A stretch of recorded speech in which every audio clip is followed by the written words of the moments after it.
All Media Reviews, Kyle from allmediareviews.blogspot.com.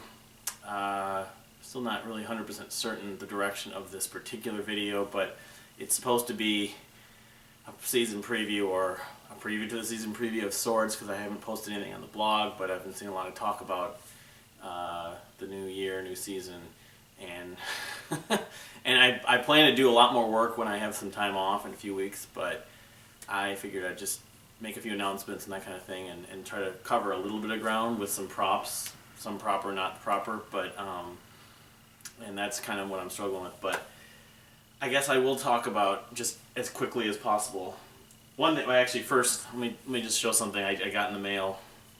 I ordered a bunch of things. I'm constantly ordering things online that I'm seeking for. I mean, I'd rather find stuff in record stores, but if I can't, I love Apes and Androids, and I should have purchased this record back in 2009 or 2008 when it came out, but I didn't because I wasn't buying really vinyl at that point. But anyway, this is the Golden Prize with the B-side of Riverside, I believe. Yeah. 7-inch colored single that doesn't really have a lot going on as far as, has a little bit of kind of the word abstract artwork on it. I mean, I don't know, maybe you have to stare at this thing for a few minutes and try to analyze it.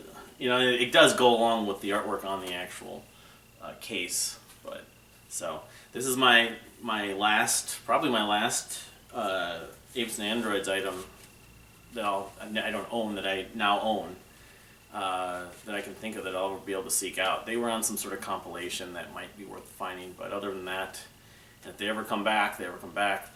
There is a project from Brian Jacobs called Majesty, which he's been doing a lot of remixes of pop songs and writing some of his own jams per se. And that might be something that will be talked about and be coming out. But I'm sort of just, I post stuff on the blog on allmediareviews.blogspot.com, and just, he's been posting these jams and songs he's been writing. He doesn't have his partner in crime, his genius co-songwriter David Tobias, unfortunately, I don't think, but just him. But really, since Apes and Androids broke up. But anyway, that's enough babbling on about that. 2014, 2015, including the fall, starting from November 1st. I'm just going to go through this. Not much reviews, but just to show. This is one record on my radar, of course, Navel of Viscera's Citadel. That came out last year. A lot of people's end of year 2014 list, but it'll be on my 2014-2015 season list, I'm sure. And as you can see, I bought the vinyl, so maybe at a later date I'll go over like that and maybe some of their other stuff. All right, well, this is a couple things actually. Thomas Giles put out an album called Modern Noise, I believe, in November, and I like some of it, but anyway, that's one thing that came out within the last few months. It'll be part of the season. And Between the Buried and Me, this is just Colors, the record from 2007, my favorite, but they're working on a quote-unquote rock opera of sorts. The progressive metalcore, whatever, band, one of the most influential bands of the last 15 years for like extreme metal and progressive rock combined. But anyway, I'm looking forward to this rock opera they're talking about. But the last record, Hypersleep Dialogues, the Parallax 2, I liked, although I found it a little excessive. Not quite as much to do with compared to the previous record, The Great Misdirect. But a lot of people find the last record to be their best record, so definitely going to listen to it. Here's one item, or one artist that I have on my blog here that I haven't shared this. That's why I'm kind of doing this out of sequence. But another kind of progressive metalcore group that I really am a fan of. I don't know if they're exactly related, but they're called East of the Wall, and they put out a single, which is a cover. It's part of a split. So actually, technically, it's not a single; it's a split. I believe it's. I'm spacing on the artist, but I posted it already on the blog, and I already pre-ordered it's a blue vinyl. It's split with this band called Cryptodira, and it's let me just look it up just to be sure I can get my information. Split cover. Yeah, it's oh man, I want to say it was Elliott Smith, but I don't think it's Elliott Smith. It's a folk artist of some kind. Nick Drake, my bad. And it's a tremendous track. Let's see here. Yeah, it's a Nick Drake song, but I guess it doesn't sound a lot like the Nick Drake song. It's a split with Cryptodira, but I don't know if Cryptodira covered something else. Riverman, that's what it is. This is East of Wall, my favorite record from them, called The Apologist from 2011, I think it was. Anyway, if you like Nick Drake, you might be surprised by that. If you like East of the Wall, check it out. And I would even recommend anyone checking it out just because it's a very interesting interpretation. I don't have the new December's record, What a Terrible World, What a Beautiful World. Here's just, prop for sake because I have the December's detained. But a lot of people, it just came out this past week. We're at the end of January here, coming to the last week of January. But a lot of people love it. I'm lukewarm about it. I remember listening to it a few weeks back and thinking it was okay, but I'm going to do some sort of mid-year ranking deal, countdown, I guess, as I call it, and mid-season, and I don't know where that's going to fall. I mean, it's not terrible, but as the title suggests, but it's almost in the middle. It's like, it's not beautiful, it's not terrible, it's somewhere in between, but a lot of people are praising it, thinking it's one of their better records, so. Alright, Steven Wilson, Hand Cannot Erase is the title of his new record coming out the end of February, I believe it is. Here's the Raven. People remember that from 2013, and the single I don't even remember actually having him sign this. I may have had a friend of mine have him sign it, but anyway, concept record. There's a website about a girl who went missing, blah, blah, blah. The first single, the title track, which was available online to stream a little bit, kind of reminded people of Blackfield or No Man, some of the more poppy, quieter Porcupine Tree, but he's just an interesting enough songwriter. I know I'm going to be interested in it, but then again, Grace for Drowning and Insurgentas I only found to be okay and meandering, a little more overt tribute to 70s progressive rock, whereas the Raven seemed to be a little more cohesive, and I don't know, but I'm definitely interested, but if it doesn't blow me away, I'm not going to be disappointed. I kind of like that position I have with Steven Wilson, so. Moving on to something else, and I have more stuff I'm going to mention I don't have props for, but Mayor Hawthorne does not have a new record, I don't believe, coming out that we know of, but he's got a new project. He's got a couple side projects he does besides his solo work. One of them is Jaded Incorporated, but another one's called Tuxedo. That's with Jake One from, I think he's locally from Minnesota actually, but he's a hip-hop artist of some kind, and I think his music is released on the Doomtree label, which is based here in Minneapolis. But Tuxedo, some of the samples a couple songs have been shared. It's not going to be identical to Mayer, I guess, but it's going to be kind of more in the lines of like Chromeo. My girlfriend is like a savant with this kind of stuff, and she's not obsessed with it, but I'm kind of a secondary party, just still being a fan. But I'm curious about Tuxedo. Jaded Incorporated, she didn't care for, and I can't say I got that into. But Tuxedo is more like the kind of synth, soul, dance, pop, I don't know. But when it comes out in mid-February, definitely worth checking out. I'm going to be looking forward to hearing it. So, in fact, I already pre-ordered it for the girlfriend. So, all right, Nordic Giants. As I talked about my countdown season end video, I was really intrigued by them. This is their combined split 2 EPs. But they just announced last Friday the name of their new record. I can't tell you off the top of my head, but I have it on. I posted it on the blog and I memorized this stuff. But it's called. I should be giving dates because actually I'm wrong. March 3rd is when Tuxedo comes out, not mid-February. But Nordic Giants is not coming out until April. But it's called A Seance of Dark Delusions. It's a debut full-length record. They have a lot of guest singers, I guess, but they're post-rock of a kind, interesting kind, with a lot of strings and other things. Out of the UK and East India, I'm not sure which one's more, or they're just members are in both parts of the country. So, also in April 6th, because that record's coming out. It's the same day actually. The same day, Josh Rouse, singer-songwriter, sort of soul, pop, another artist. My girlfriend is huge into, and I've become a fan of. has a new record called, I think, The Embers of Time. Yeah, The Embers of Time. And it's supposed to harken back to some of Josh's earlier music. So we'll see. His earlier music being maybe more favorite, like 2005's Nashville, and which I have copies of. I didn't show for the video in 1972. They had a record also that was pretty popular from like maybe before that. Because this upcoming record's like his 9th or 10th record. So anyway, record I'm looking forward to. Not expecting brilliance, but well, I should mention this is Happiness Waltz's last record, and I thought this was actually better than the one that previously come out. So, and when I asked the girlfriend, who's more of an expert, she would say also that this was a little more return to that style she fell in love with. So, because he, I guess in the late 2000s, put out a couple of records that were not maybe her thing so much. I haven't heard those records. They're more like folky, flamenco, sort of. He changed band members and stuff, so.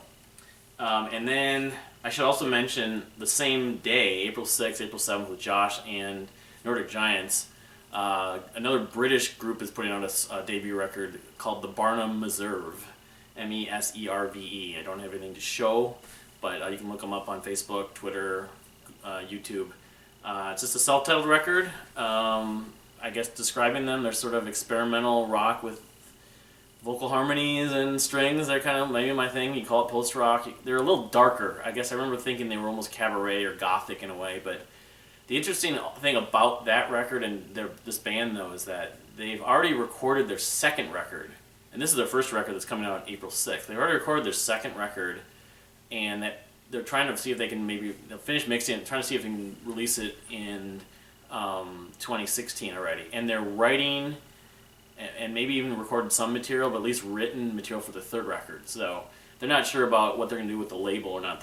The self-titled record coming out April 6th is just self-release. So that's the immediate 2014, 2015 season, what we're going to look forward to. But if people like them, and they had a couple EPs, at least one EP that caught on somewhat among that area in England where they're from. But if people get into the new record, then they have more to look forward to. Although unfairly or fairly, they may get compared. But the couple of interviews I just read yesterday really sounded promising about not only this new record, but what the other records they're already planning to release also will have from a songwriting standpoint. And they're just learning other things about songwriting. So, but then we found out this past week also Mew, long time anticipating, but very unprolific. I call it unprolific in a sort, but somewhat unprolific. A band that's been around since the mid '90s. Their first record came out then. They're releasing. See, I have Frangers on vinyl, but they're releasing their first record since 2009. It's called Plus Minus, and they're a Danish band, dream pop, prog. Yeah, they're Mew. Mew is a very unique group. I always kind of liken them to Sigur Rós, almost being a little more prog and song-oriented, but that's not fair either. People that love Mew would totally bash me for that. So, but I'm totally excited. I'm a fanboy. Among the newer prog rock that's surfaced in the last 10 to 15 years, they're one of my favorites. Although I still kind of stand by, even though this is my favorite of theirs, they haven't released a perfect statement landmark record at this point, masterpiece. So maybe Plus Minus is it. I read one thing saying that it was the most eclectic and diverse record compared to all their others. So, but they're a great band, and I'm really happy finally we're going to get a record after 6 years from them. So their last record, No More Stories, came out in 2009, and it seems like ages ago. It seems like more than 6 years ago. So, let's see here. Just going on the physical. I mean, I could mention the other stuff that's on the list, but I'll just go on in terms of the physical stuff I can show as props. Mike Van Aert, this is a band called Oceansize from England also, who I love. Prog rock, it's a little heavier than, say, Mew, but similar in some ways. Oceansize broke up in 2011, I think it was, but Mike Van Aert has played guitar for Biffy Clyro and been working on writing music for other, he's written his own songs, and he's also had a project called the British Theatre, which they put out 2 EPs. I think it was 2012, and then the full length they talked about never came out. So, and it may still come out, but he's got a solo record coming out, and I don't believe we have a title. No, we don't have a title at this point, but it's coming out. He's been working on it pretty excessively. There's stuff online, and it's got members of Oceansize involved with it, which is encouraging, including Gambler, the guitarist, I think. So, guitarist, I'm not sure. I think he's the guitarist. But people that like Oceansize, longing for Oceansize to come back, this is going to be probably the closest thing we'll get for a while. Though British theater is still there. I just, it's one of those projects that they had some momentum, and then we don't know if it's a priority for Mike right now. Because again, he plays with Biffy Clyro, so maybe that's what pays his bills more so than the British theater stuff. So, but yeah, I love Oceansize just like I love Mew, and anything from any of the members that's more rock and prog rock oriented. I guess I'm curious. There's some other projects they've done that, like Kong, I think it is, that I never got totally into, but. Another band who's a favorite from I discovered in the last 10 years, Mutemath, are working on a record. They've been working on a record for the last couple of years. This is just a 12-inch single I have from their second record, Spotlight, but I don't have any of their full lengths. I need to get them, but I don't have them at this point on vinyl. But Mutemath have a new record that they've been working on, and they're expected to release in 2015 or sometime this season. So, I mean, who knows? Sometimes this stuff gets pushed back, and it may end up being a next season for my blog, but we'll see. I mean, it could come out as early as the spring. But Faith No More put out a single called Mother Effer last November in Black Friday Record Store Day, and their new record, which I don't think has a title yet, but is supposed to come out in April. So I've been picking up a bunch of Faith No More, and if I do another vinyl-centric video, an opening showing, this would be among the ones I could show. And then the Deer Hunter, here's among many props I could use. Casey Crescenzo of the Deer Hunter, of course, did the symphony last year, but they're working on a new record. It's not going to be, I guess, it's not going to be Act 4, it's just another record. But Act 4 and then 5 and 6, I would guess, will come at some point, but it could be a number of years. And he's going to probably do another symphony because it's his thing. It's his thing right now. But right now, at the moment, the last few months, actually since like October, November, he's been recording with the band members of the Deer Hunter on a new record. So he went to San Francisco, I think, or somewhere in the Bay Area, and he's still doing it actually. So, but the projection is sometime like April or May. It might be April, May, June, July. Who knows? But comes out by April, it would be really good. So, and okay, let me just quickly go over a few more things that I skipped, and then I can wrap this up because I know this video is going to seem long to a lot of people. One record I've enjoyed is from a group called Punch Brothers, the Phosphorescent Blues. They're sort of bluegrass but proggy, acoustic, at times almost singer-songwriter, but it's weird how the Punch Brothers I always end up liking something on their records, and the last record's the same way, but I don't get blown away. They're one of these groups I wish I could love them, but I've never written them off. But they're good at what they do. They haven't ever just floored me, but this new record's no exception. It came out January. It comes out actually this coming week, because I've heard it already. Okay, here's a few others that came out January 12th. Archive, Restriction. I had Archive in my countdown from 2013-2014. They had a song called Axiom. Well, they have this new record, which I don't know if it was written at the same time, and some of the music just didn't fit the Axiom film soundtrack, but it's a good record by their standards, but they're pretty consistent, a little bit like Punch Brothers. But my favorites, You All Look the Same to Me, and they had a record in 2009 called Controlling Crowds that I also really enjoy. I put at the top of their catalog, but I'd say that their last record, which I'm blanking on the name, it starts with the word "you." That record and Axiom, even Lights. I mean, they're all good records. It's sort of trip hop, textured, dark prog, art rock. I don't know. They're British. They've been around almost 20 years, and it's weird how they're still around, whereas Pure Reason Revolution, Oceansize are not around anymore. But they never really conformed to any. They just did their own thing, and that's probably why. So, but yeah, Restriction's a good record. I can't say I'm addicted to it, but I've listened to it 3 or 4 times, and I don't skip any songs. I think the last 2/3 of it, especially, the songs kind of continue to grow.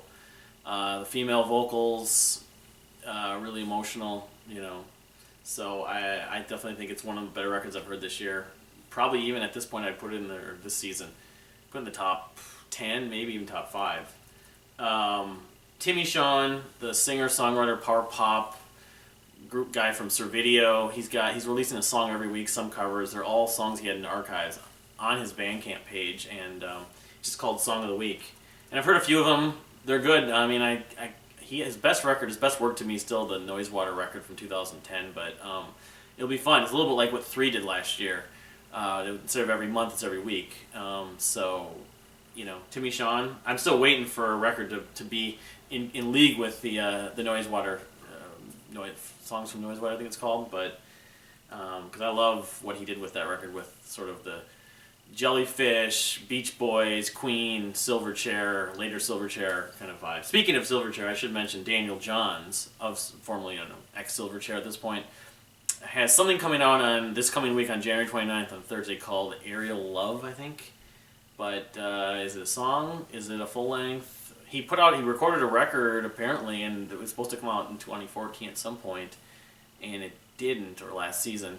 And he was quiet. The only thing we found about him, he had this hip hop project. He was a guest on one song, and then he showed up on Timbre's record on a couple songs. So this coming week we'll find out more, and hopefully, I hope it's the full length. Otherwise, I hope we at least get information about the full length, and maybe it's the new song. The only thing that you can find in the last couple weeks that he actually did is he did a live cover of Nirvana's "Smells Like Teen Spirit." So, Sufjan Stevens has a record called Carrie and Lowell coming out on March 30th, 31st. It's supposed to be kind of more of his roots. So I love the last record, Age of Odds, and I love him. I like the Illinois and Michigan records, mainly Illinois. But if it's the stuff that's pre that or some of the more singer-songwriter stuff, I can't say. I can't predict how much I'm gonna like it. One record I got exposed to this past week was a group called Small Leaks Sink Ships, and a band I'd heard about from Arizona a few years back and sort of forgot about, and figured they probably broke up or something, and I never would get that into them. I checked out some of the music a few years ago, and they're sort of a math rock, post-rock, prog rock band, but a little more stripped down, a little more experimental. I guess one band I might compare them to now, the Mercury Tree, but they're not as heavy, I guess you could say. They're more driven by piano. A little bit like Tangled Thoughts of Leaving too, I suppose. But this record they have, it's called Face Yourself and Remove Your Sandals, is excellent. A lot better than I expected. That's why I'm talking about them for one thing. So another one I should probably add is Fiacra. Of course, he put out the EP that I love, my favorite release of 2013-2014. But he's working on an album or recording some stuff right now. So he has that Mellow Sound Sessions, which I don't know if it's supposed to be downloaded or not, but I read that he told me that he posted something to me on Twitter or something like that, or on Facebook, saying it will be free download, but I don't know where it is. The videos are on YouTube though, but he's in the studio right now. So, and the Mellow Sound Sessions is awesome. So it's not identical to the Thought Steps EP he put out in 2013-2014, but I didn't Mellow Sound. Maybe that's why. It doesn't really matter to me. It's still all just awesome, excellent, movie music. Mercies. I did have something that was related to that I was going to share, but I don't have it. A couple of former members of the Deer Hunter and the Receiving End of Sirens, Josh Rult mainly, it's one of his main projects. 2011, they put out a debut record, which I'm blanking on right now, but it was really good. One of my favorite records that year, kind of jangly power pop, as I always describe it. Well, they have a record called Blue Against Green, and they put a trailer video up that sounds really good, and it's supposed to come out sometime early in the year, so it could be in a few weeks, it could be in April, but if you like the Deer Hunter or Receiving End of Sirens, or you like power pop, it might be something to check out. All right, 22, they changed singers. This band from get this wrong. I think they're from the Netherlands, or the Netherlands or Norway, maybe Norway. But their singer left, unfortunately. They were supposed to put out a record in 2014 called You Are Creating, and it didn't happen. But I think mainly it was because their singer left. They probably wrote all the music and then he left before they recorded it. So they got a new singer, apparently, and it's supposed to come out. That's the expectation, but it could be sometime in the next few months. It could be in October. But I hope it's earlier than later, because their debut record came out in 2010, so it's been a while, and a lot of people I saw caught on to them. It's kind of like prog, college indie prog, similar to, say, the Deer Hunter a little bit, but a little more bombastic, a little like Mars Volta too. So they're an interesting group. I think they could catch on a lot more than they have. But and then this is probably my biggest anticipated record, and I don't know if I've mentioned actually on video, but many times. Caddisfly, band from Portland, Oregon, that I was so obsessed with for a few years, especially in 2006 and 2007, 2008. I've recorded, mixed, mastered, and they have a track list they posted for the album, the follow-up to Sail The Prairie, Horses Galloping on Sailboats. Every day. I look at their Facebook page every day thinking they're going to give, and they have been posting more stuff recently, including the track list within the last month. So, but this is, I love Sail The Prairie so much, and the guys, and they have Water and Bodies, what they did, and I assume that there's a good chance they'll go back to, but this is the record we've been waiting for. Just like the Mew record's been 6 years, this has been 8+ years. So, anyway, along the lines, it's been a while too. There's a band from Italy called Clint 1918 who I really loved, a record they put out in 2005 called Dopo Guerra. They put out a record after that called Just in Case We Never Meet Again. But it's been since 2008 for them too. They have a record that I think is supposed to be titled Die Sentimental Jugend, but who knows? That would be the working title. But they recorded it they recorded music last fall, so the assumption is it will be coming out this year finally. So a lot of long gaps in records. Going along the line, some other stuff. Never Ending White Lights, Act 4. Love that band from Canada, concept record. Daniel Victor's on social media. He talks about stuff left and right about it. So definitely looking forward to that. The Pneumatic Transit, which is Jeff Zampillo, who was the guitarist for a band called Exotic Animal Petting Zoo, but he left them. But this is not supposed to be like Exotic Animal Petting Zoo exactly, I guess. But unfortunately, the drummer for this project that he recorded the music, I guess, passed away. But anyway, I assume he's still going to release it. The album's called Concerto Moon. It was going to maybe come out last year. It's going to be very orchestral, I guess. And along the lines of sort of orchestral chamber music within other structures, other influences, Timbre, singer-songwriter, cellist, very talented cellist, and who works with a lot of other artists, has played on a lot of records, including she was on Nashville, the TV show, and among other credits I'm blanking on. But she's got a record that she worked very hard on the last few years. It's a double LP called Sun and Moon. That there was the old Pledge Music or Kickstarter campaign that was successful. So definitely excited to hear it. I don't expect it to be short, but maybe it's her answer to Joanna Newsom. But at least I can handle Timbre's vocals, unlike Joanna Newsom. Some people love Joanna Newsom, but this is a double album, so it's like getting 2 albums in one, of course. Let's see here.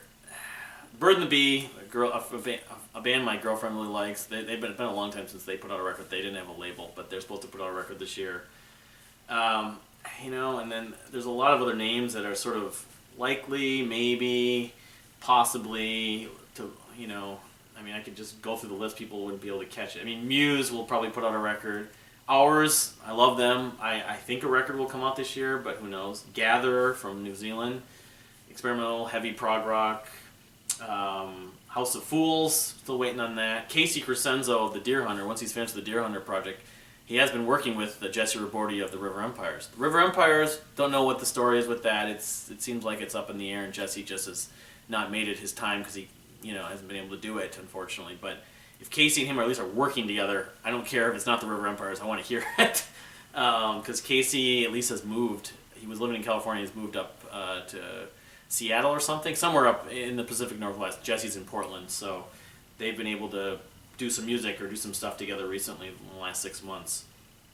Dream Theater, I'll listen. A lot of people have huge expectations for it. John Anderson and John Lupanti. Let's see here. Diablo Swing Orchestra is supposed to have a record. The Swedish kind of swing, jazzy prog metal, extreme, whatever you want to call it, opera metal. Jesse Raborti's main band, Falling Up's their last record is going to come out supposedly this year, but it may not. It is their last record. They've announced that they're going to basically put Falling Up to bed, so which might mean we get more time for the River Empires or whatever this project he's doing with Casey, but who knows? Or maybe the other project that spawned off the River Empires, which I'm blanking on, the Gloomcatcher.